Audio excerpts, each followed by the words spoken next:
வணக்கம் உறவுகளே, இன்றைக்கு என்னுடைய யூடியூப் காணொளியில் நீங்கள் காண இருக்கும் வீடியோ சிறுதானிய தோசை. இன்றைக்கு நான் சாமி அரிசியில் தோசை செய்திருக்கிறேன். வாங்க இந்த தோசை நான் எப்படி செய்தேன்னு சொல்லி வீடியோக்குள்ளே போய் பார்க்கலாம். ஆல்ரெடி நான் ஒரு வீடியோ போட்டிருக்கேன், சிறுதானிய உடனடி தோசை மாவுன்னு சொல்லி. அந்த வீடியோட லிங்கையும் இந்த வீடியோக்குள்ளே உள்ள டிஸ்கிரிப்ஷன் பாக்ஸ்லேயும் ஃபர்ஸ்ட் கமெண்ட்லேயும் கொடுக்குறேன், பாருங்கள். என்னுடைய வீடியோ ஃபர்ஸ்ட் டைம் பார்க்குற நீங்கள் சப்ஸ்கிரைப் பண்ணிவிட்டு பாருங்கள். அது பக்கத்தில் இருக்கிற பெல் பட்டனையும் கிளிக் பண்ணிவிட்டு பாருங்கள். இப்போ வாங்க வீடியோக்குள்ளே போகலாம். நான் இங்கே எப்படி தோசைக்கு மா அரைக்கிறேன் நான் சொல்லி நான் உங்களுக்கு காட்ட போகிறேன். நான் எப்படி தோசை சுடுறேன் நான் சொல்லி. இது பொன்னி புழுங்கல் அரிசி எடுத்திருக்கிறேன் பாருங்க. 3/4 சுண்டு பொன்னி புழுங்கல் அரிசி எடுத்திருக்கிறேன். அதில் இந்த அரிசி சாமி அரிசி எடுத்திருக்கிறேன். சாமி அரிசி தான் எடுக்கிறேன். நான் சிறுதானிய அரிசி தான் நான் தோசைக்கு பாவிக்கிறது. சாமி அரிசி நான் இதால் ஒரு சுண்டு,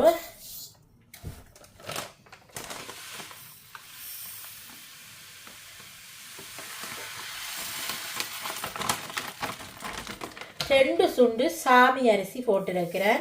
3/4 சுண்டு தான் புழுங்கல் அரிசி எடுத்திருக்கிறேன், பொன்னி புழுங்கல் அரிசி.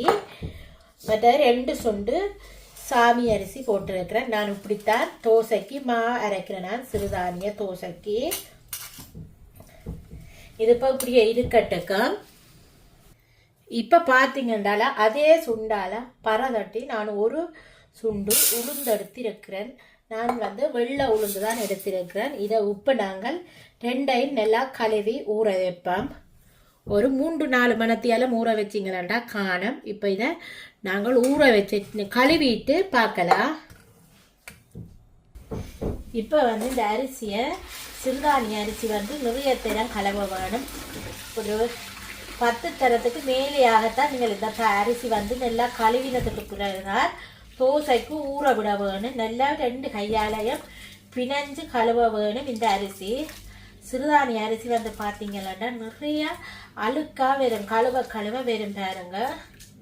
அதை பார்க்கவே தெரியும் பாருங்க என்ன நிறத்தில் வந்திருக்குன்னு சொல்லி. இந்த தண்ணி பாருங்க.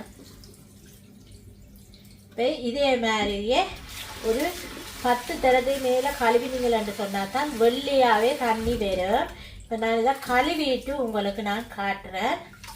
ஆல்ரெடி நான் இதில் சிறுதானிய அரிசி மாவில் உடனடி தோசை ரெடி பண்ணுறது எப்படி என்று சொல்லி ஒரு வீடியோ போட்டிருக்கேன்.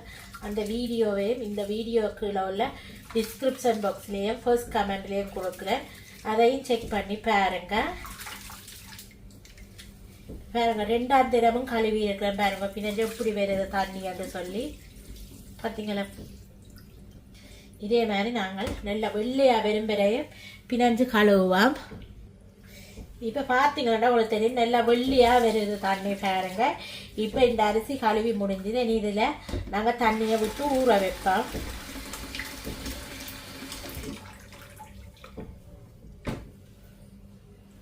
இப்போ இந்த உளுந்தையும் நாங்கள் ஒரு 4-5 தண்ணியில் நல்ல வடிவாக கழுவி எடுப்போம். உளுந்தும் ஒரு 4-5 தண்ணியில் நீங்கள் கழுவ வேணும். கழுவிட்டு தான் நீங்கள் ஊற வையுங்க தோசைக்கு. அப்போ தான் தோசை நல்லா இருக்கும் பாருங்க. உளுந்துலேருந்து பாருங்க வெள்ளையாக வருது தண்ணி பாருங்க. அந்த பால் மாதிரி வருது. உளுந்தையும் இதே மாதிரி கழுவிட்டு ஊற வைப்பேன்.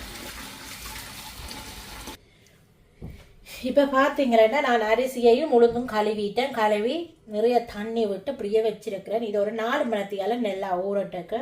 ஊறினதுக்கு அப்புறம் பார்க்கலாம் எப்படி தோசைக்கு நான் மாவு அரைச்சி வைக்கிறேன்ட்டு சொல்லி. இப்போ தோசைக்கு நான் மாவு அரைக்க போகிறேன். முதல்ல நான் உளுந்தைத்தான் அரைச்சி எடுக்க போகிறேன். முதல்ல உளுந்து அரைச்சி எடுப்பேன். கழுவி எடுத்து ஊற வச்ச உளுந்தை நான் இந்த மிக்சி ஜாரில் போட்டுக்கொள்ளுறேன். நான் உளுந்து தோசைக்கு கூட போடுறேன்னா உங்களுக்கு நீங்கள் எவ்வளோ அளவு போடுற நீங்களோ தோசைக்கு உளுந்து அதே மாதிரி நீங்கள் போட்டுக்கொள்ளுங்க. நான் கொஞ்சம் கூடுதலாக தான் உளுந்து போடுறேன்னா.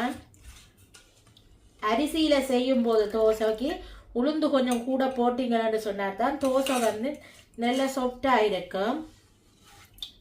ஸ்ரீலங்காவில் வந்து கோதுமை மாவில் தான் தோசை சுடுறது.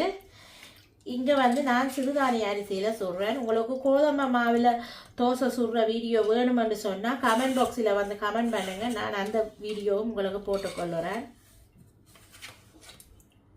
இப்போ இந்த உளுந்துக்களை வந்து நான் தேங்காய் பால் டின் தான் விடுறேன். நீங்கள் தேங்காய் பூ அரைச்சும் போடலாம். நான் தேங்காய் பால் விட்டு அரைக்கிறேன். இல்லை நான் தண்ணி விடாமல் தேங்காய் பாலே விட்டு அரைச்சி கொள்ளுறேன்.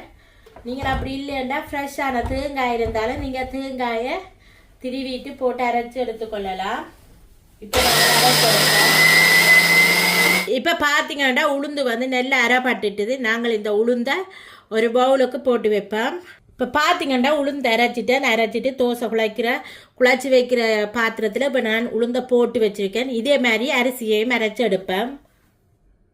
இப்போ மிக்சி சாரில் வந்து அரிசி போட்டுட்டேன். இப்போ அதுக்குள்ளேயும் வந்து நான் கொஞ்சமாக தேங்காய் பால் விடுறேன்.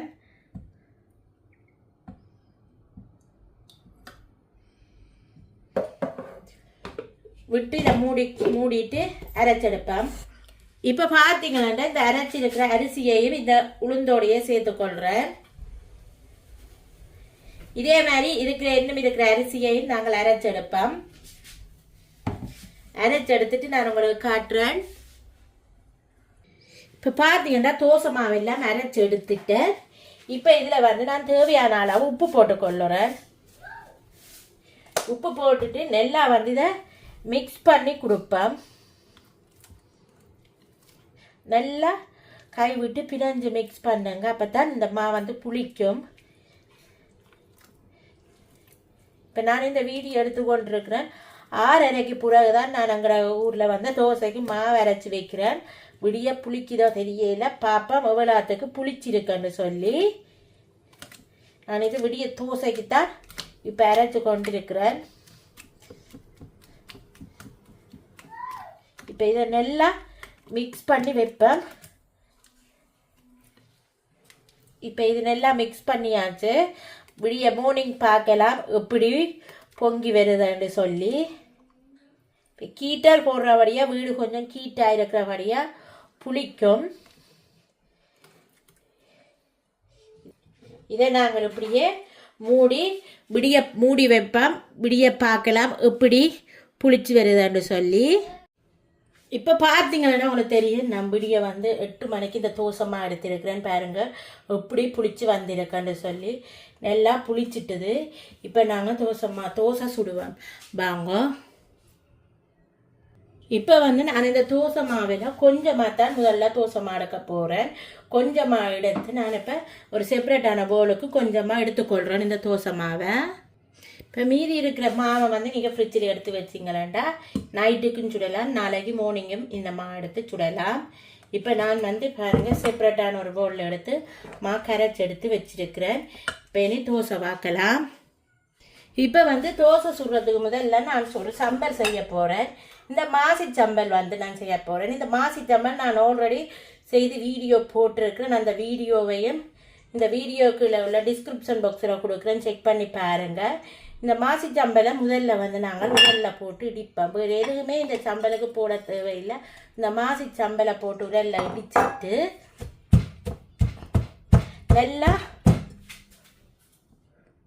நல்லா இடிக்க வேணும் முதல்ல. இந்த மாசி சம்பலை முதல்ல அங்கே இடிச்சிட்டு பார்க்கலாம். இப்போ வந்து நல்லா இடிபட்டுட்டுது. இப்போ இதில் எடுத்து வச்சிருக்கிற இந்த தேங்காய் பூவையும் இதில் போட்டு இடிப்போம். இல்லை வந்து வெங்காயமோ வேறு கருவேப்பம் இல்லை அதில் ஒன்றும் போட தேவையில்லை. நீங்கள் இதில் இந்த மாசி சம்பலிலேயே வந்து கருவேப்பமில்லை, வெங்காயம், மற்ற கட்டத்தூள் எல்லாம் போட்டு செய்தபடி அந்த உரைப்பு எல்லாமே இதில் இருக்குது. எதுவும் போட தேவையில்லை. நீங்கள் தேங்காயம் கொஞ்சமாக உப்பும் உப்பும் போட்டு இடிச்சிங்களென்று சொன்னால் சூப்பராக ரெடி ஆயிரும் தேங்காய்ப்பூ மாசிச்சம்பல். இந்த தேங்காய்ப்பூ மாசிச்சம்பல் நீங்களும் ஒரு முறை செய்து பாருங்க. இப்போ பார்த்தீங்களா இதில் வந்து இந்த சம்பலுக்கு தேவையான அளவு உப்பு போட்டுக்கொள்கிறேன். இந்த தேங்காய்ப்பூக்கு மட்டும்தான் உப்பு தேவை. அதுக்கேற்ற மாதிரி கொஞ்சமாக உப்பு போட்டு நல்லா இடித்து கொள்ளுவோம். இடிச்சிட்டு பார்த்தீங்களான்னு சொன்னால் சம்பல் வந்து ரெடி ஆகிட்டுது. இப்போ வாங்க நாங்கள் தோசை எப்படி சுடுறோன்னு சொல்லி பார்க்கலாம். இப்போ பார்த்தீங்களாண்டா தோசை சுட போகிறேன். நல்லா சட்டி சூடு ஏறிட்டுது. இப்போ உங்களுக்கு தேவையான அளவு ஒரு கரண்டி மாவு எடுத்து சட்டியில் ஊற்றிட்டு உங்களுக்கு மொத்தமாக வேணுமென்றாலும் நீங்கள் மொத்தமாக ஊற்றி கொள்ளலாம். மெல்லிசா வேணுமென்றாலும் இதில் மெல்லிசாவும் நீங்கள் ஊற்றி கொள்ளலாம். தோசை நான் நல்லா மெல்லிசாக ஊற்றி இருக்கிறேன். இப்போ உங்களுக்கு இதில் வந்து நெய் விடுறேன்றாலும் நீங்கள் நெய் விட்டு கொள்ளலாம், இல்லாட்டி எண்ணெய் விட்டு கொள்ளலாம். நான் நல்லெண்ணெய் பாவிக்கிறபடியாக நல்லெண்ணெய் விட்டு கொள்ளுறேன். நெய்யும் விடுறேன், நல்லெண்ணெயும் விட்டு சுடுறேன். நான் இப்போ பாருங்கள் நெய் நல்லெண்ணெய் விட்டுருக்கிறேன். இப்போ இந்த தோசை வந்து நல்லா முருகட்டுக்கும்.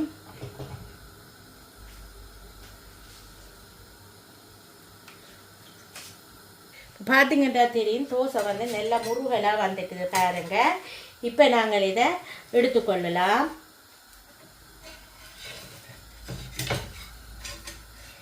பாருங்க எப்படி வந்திருக்கண்டு சொல்லி திருப்பி போடையும் பாருங்க என்ன மாதிரி இருக்கண்டு.